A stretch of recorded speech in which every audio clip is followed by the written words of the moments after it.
Hey everyone, so welcome to part 2 of the video we posted about 9 days ago for the DIY no-sew t-shirt and face mask. It'll look like this when it's done. Boom, you pull that, pull this over, and this is what we got. So this tutorial for the filter pocket upgrade. And it looks like this when it's done. Okay, but before we move on with the tutorial, I just want to make some points that are super duper important.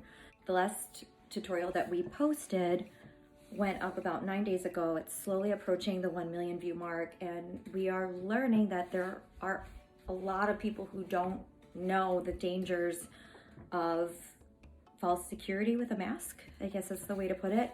So super quick,